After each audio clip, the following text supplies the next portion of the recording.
Hey guys, Dustin here. I know it's been a hot minute, but I'm back, and hopefully with some of the changes I've made around my recording area and some of the schedule changes I have, I'll be able to get back to uploading content at a regular basis. Hopefully. Now, in a previous video I made a little while back, I had promised some DVDs to a couple people that I would choose randomly who had filled out a survey for me. And I did not forget. I've actually still got 2 full boxes of DVDs that I intend to give away for various purposes at various times. But the 2 winners from the survey are Margie and Rochelle. So you guys, I will be getting a hold of you at some point in the future, hopefully shortly, and we'll work out the shipping details, and I will send you guys some random DVDs out of the boxes.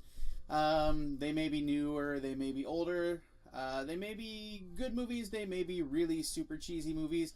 I have a lot of super cheesy movies because I freaking love that stuff. So chances are you'll be getting something like that. And speaking of the survey, basically what that was, if you weren't around for that video, is I was trying to determine what kind of things I could do to branch out on this channel.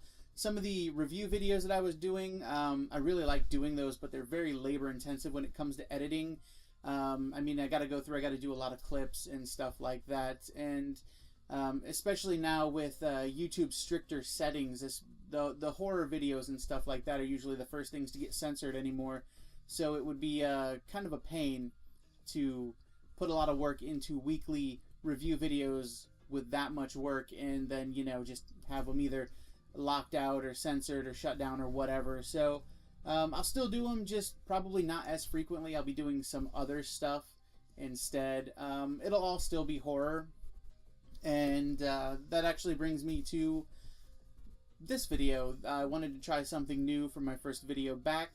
And this is going to be a true, I don't know if you'd call it scary story, but it's a little bit spooky. And this actually happened to me, or around me, I guess. So about 10 years ago, maybe a little more than 10 years, I used to work in the hotel industry, and my very first hotel that I ever worked for was this really dumpy motel, and it was like, you know, drug dealers and prostitutes and roaches everywhere, and it was a bad hotel, but I didn't know any better. I was new to the industry, and it was, you know, good experience. I definitely learned some serious stress management there, and how to deal with angry people. But the way this thing is set up, it was like 4 floors, and the first floor on the back was all ground level, and on the front was kind of like a sloped hill. So at the end, the first floor would be ground level, but as you drove up towards the office is actually on the second floor, and that's ground level. So the first floor starts at ground level and actually runs underground. So there's a section of rooms down at the end that are actually in a concrete tunnel that we used to call the dungeon.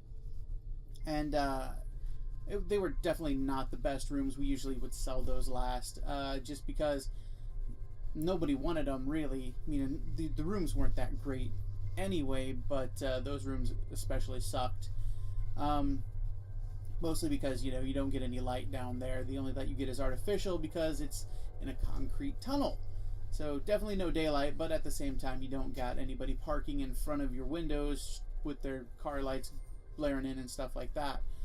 But so when I started there, I did a bunch of stuff. I drove the shuttle van. I did the groundskeeping. I worked the front desk, and I eventually ended up as the night auditor, which, if you don't know, is the guy that basically just, he's there overnight, and not a lot of people check in, so they do like the paperwork and the kind of balancing all of the accounts for all the rooms that are checked in and stuff like that.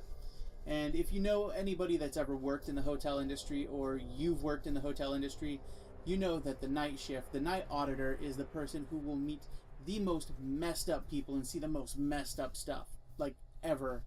And this place definitely had its fair share of messed up stuff. The one I want to tell you about right now, though, is there was a room directly under the office, and I guess one night I checked a guy in there, and it was fairly uneventful night. It was quiet. I don't remember having a lot of having a lot of customers come through. So I basically just hung out. I did my paperwork. I played on the computer, whatever I used to do. And, I finished up 7 o'clock. The morning lady comes in. I give turnover, count out my drawer, and I go home. So, like 10, 11 o'clock maybe, the supervisor's calling me. And she wants to know what the hell happened last night. I say, I'm sorry, I have no idea what you're talking about. Well, it turns out that, the housekeepers were making their rounds, and the way it used to work is they would go around at a certain time and, see who was checked out and who hadn't checked out yet. And as it got closer to checkout time, they'd start knocking on doors. So they had gone by this room and, they knocked on the door and the guy didn't answer. And they kind of peeked in the window because the curtain was open a little bit. And they saw him laying in bed. So they figured he's just sleeping. We'll come back in a little bit. So they came back in a little bit and he still wasn't answering. And after a while, they got worried, thought something might be wrong. So they used the master key, popped the door open. As it turns out, this guy at some point during the night had actually shot himself in the head. Killed himself right there in the room. Literally right below where I was sitting all night long. I didn't hear anything. The guy next door to him didn't hear anything. Nobody heard the gunshot, but apparently it had happened during my shift and we just never knew. So, by the time I got back there, they had already carted the body away, and, all that was left was the cleanup. So, being the frugal place that it was, they sent me and another guy in, and we basically cleaned up the majority of the mess. We tossed the sheets and the pillows. The mattress, though, only like some small blood stains on there, so we ended up just bleaching those spots, flipping the mattress, and we turned that room around and sold it the very same night. So, literally the day that somebody died in it, we had checked new people in. From that point on, though, none of the housekeepers would go in. Most of our housekeepers were from Latin America, so like Guatemala, Honduras, and Mexico, I think, were the three populations that we had there. And I don't know if you know anything about Latin American culture, but Latin Americans are typically pretty superstitious. So none of them would go in. They thought it was bad room, and they wanted nothing to do with it. So we got some of our American housekeepers that would have to just take that room every day because none of the Latin housekeepers would even touch it. Crazy thing happened, though, is shortly after, one of the maintenance guys was down there, and he had tried to radio me because I guess they thought the AC was on the fritz. So the room was really cold, but the AC wasn't even on. He tried to radio me, and his radio didn't work. And even though we were in like a little dungeon area, the radios always worked between there and the lobby. We never really had any connectivity issues. But after that, radios wouldn't seem to work in that room, and it would get really cold sometimes, just randomly. And general electronics and watches and phones just didn't work in that room after that. And it wasn't just, the maintenance guy that noticed it. Some of the housekeepers noticed. I was in the room. I noticed my phone just completely lost signal, even when I would go in there and, I would drop a bar or two, but my phone would still function. But ever since then, as soon as you walk in the room, your phone is instantly dead. There's no signal. You can't call out at all. Guests would complain that the AC was on the fritz, and people who stayed next door or in the room could hear pounding. They always thought it came from the next room over, even when there was nobody in the next room. I would get calls all hours of the night. The guy in the room next to me pounding on the wall or jumping on the bed or whatever.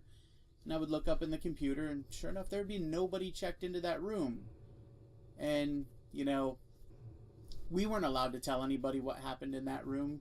Nobody wants to check into a hotel. you know, where's the death room? I want to stay there. I mean, some people would, but we were never allowed to say anything.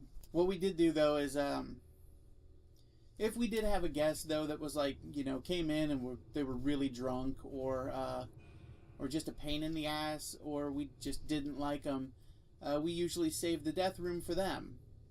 And, you know, halfway through the night when they would, sure enough, call up and say it was too cold, or, you know, something wasn't working, or there was pounding from next door, you know, we just kind of laugh about it, because after a while, I mean, it was kind of spooky at first, but after a while it just kind of became a thing that was part of the hotel, and we just kind of dealt with it, and it just became normal for us.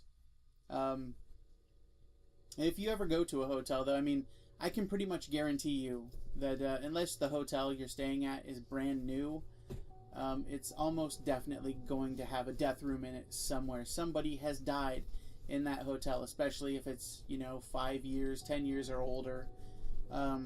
There's definitely a death room in there somewhere. And they usually won't tell you where it is, but if you make friends with the right front desk person, they'll generally clue you in on some of the stuff that's happened there and where the death room is, and sometimes you can get it. And if you find out it's a death room, you can usually get it for cheaper. So that's it for this video. That's my my true spooky story from when I used to work in the hotel industry. I've got a bunch more stories from that time in my life that are kind of crazy or spooky, just off the wall. So if you want to hear more of those, let me know, comment below, and I'll work some of those in. If you've got any stories that you want to tell, send them to me and I'll read them off in a video, or, you know, figure out some way to get those across. Scary stories, spooky stories, just weird stuff, paranormal, supernatural of any kind, I'm into it. Moving forward, I've got some review videos coming up. They won't have the big production like I have been doing, but I've got Cult of Chucky and Gerald's Game coming up.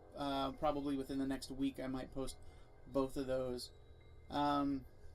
Aside from that, I want to branch out on this channel and do some more supernatural and paranormal stuff. Maybe cover some horror news, music, books, all things horror, or at least in some way, some little stretch connected to horror, or just weirdness in general. So if you've got anything you'd like to see or contribute, as always, hit me up in the comments section below. In the description you can find links to various social networks and things. So hit that thumbs up if you liked the video. Hit the thumbs down if you didn't like the video. Let me know in the comments what you did or didn't like. Hit subscribe if you're not subscribed already. I've got more videos coming, and hopefully now that I'm getting things a little more settled, I'll be able to get back into a steady production routine. So as always, I'm Dustin. This was Horroritis, and until next time, keep it creepy.